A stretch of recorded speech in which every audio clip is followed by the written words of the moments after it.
Former CEO of Abercrombie and Fitch, Mike Jeffries, and his partner and the middleman that helped them orchestrate these parties that they conducted here in the United States and around the world, were arrested this morning for trafficking charges.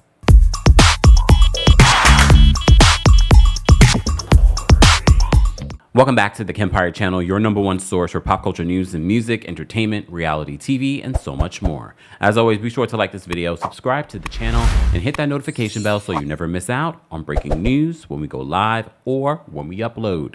So if this story sounds familiar to you, yes, we've been covering a very similar case that Diddy has been accused of. Some people might speculate, is Diddy finally naming names? Well, no. People have been discussing Mike Jeffries and the accusations against him for a while now, including a former Below Deck star came out and had accusations against Mike Jeffries and his partner. NBC News says this in regards to an update because the Eastern District of New York did hold a press conference a moment ago.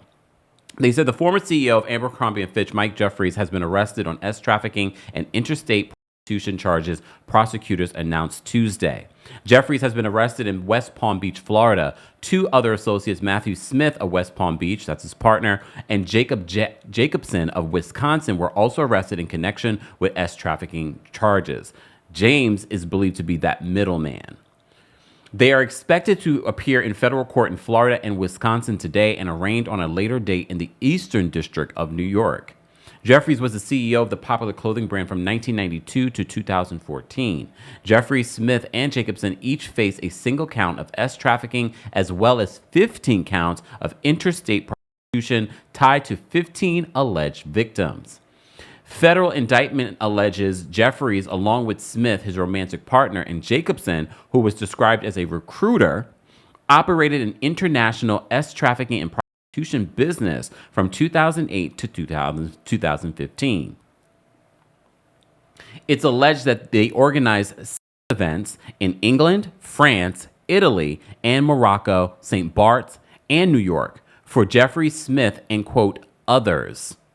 That's an important detail. They employed coercive, fraudulent, and deceptive tactics in connection with recruitment, hiring, transportation, obtaining, maintaining, solicitation, and payment of the men to engage in commercial sex. A lot of these terms, if you've been following our Diddy updates, sound very familiar, don't they? The men who attended the events allegedly were led to believe that it could lead to modeling opportunities or help their careers, or, quote, that not complying with requests for certain acts during events could harm their careers. The men were required to sign non-disclosure agreements and surrender their wallets and cell phones during the events. Jeffries, Smith, and Jacobson also allegedly recruited, hired, and paid an exclusive set of household staff to, quote, facilitate and supervise sex events. Sound familiar? A lot of this sounds very similar to the Diddy case. The staff provided Jeffries, Smith, and the men who attended alcohol, muscle relaxants, again, sound familiar, known as, quote, poppers, lubricant, Viagra, and condoms, among other items. Either Jacobson or the staff paid the men for attending the sex events, the indictment said. Breon Peace, the U.S. Attorney of the Eastern District of New York, said in a news conference that Jeffries and Smith spent millions on the trafficking enterprise. Again, very similar language. The Combs enterprise, not the literal business, but the enterprise that he created around his own freak-offs. They said from paying staff, paying for travel, and paying to maintain secrecy.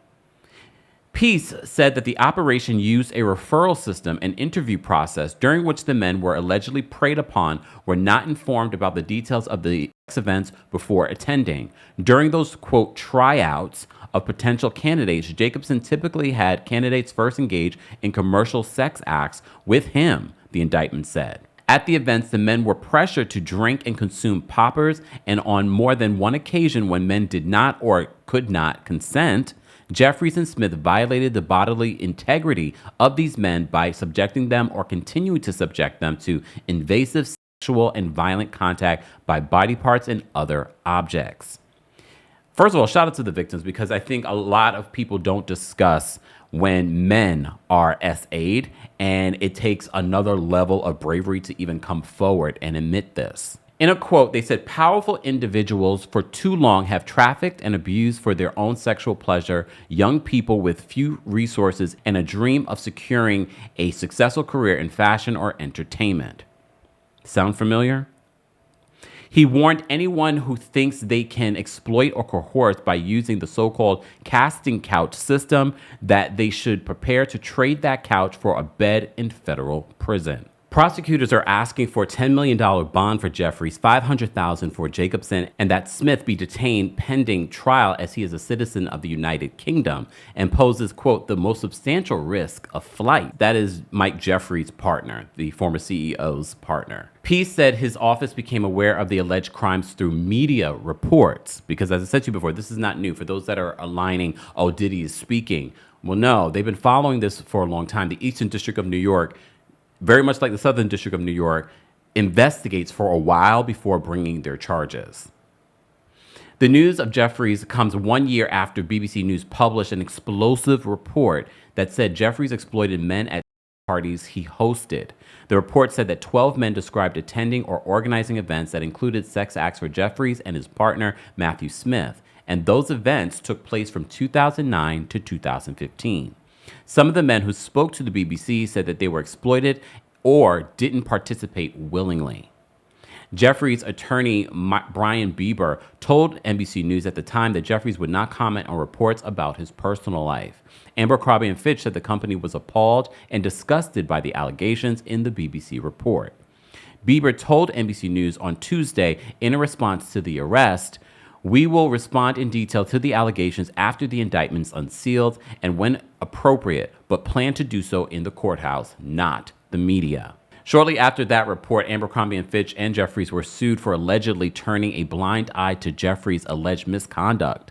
That civil suit alleged he abused numerous men after luring them with the promise of a coveted modeling contracts, CNBC reported. Today's arrests are monumental for the aspiring male models who were victimized by these individuals. Attorney Brittany Henderson, who's representing victims from the class action lawsuit, said in a statement Tuesday. "Their fight for justice does not end here," the statement said.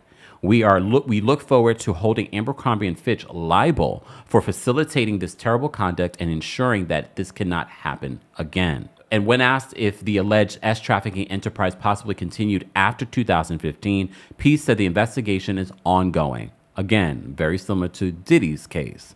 And encouraged any victims or any witnesses to come forward. Cat Williams said at the top of 2024, "All of these big deviants is all catching hell in 2024. It's up for all of them. It don't matter if you Diddy or whoever you is, TG Jakes, any of them. All lies will be exposed. That's all." Guys, as always, I want to know your reaction to this news that former CEO of Abercrombie & Fitch, his partner, and their middleman have been arrested on trafficking charges. Let's continue the conversation in the comment section. Don't forget to like this video, subscribe to the channel, and hit that notification bell so you never miss out on breaking news when we go live or when we upload. Thanks for watching. You bring the lighter, I got the fuse. You make a fire, I'll add the fuel.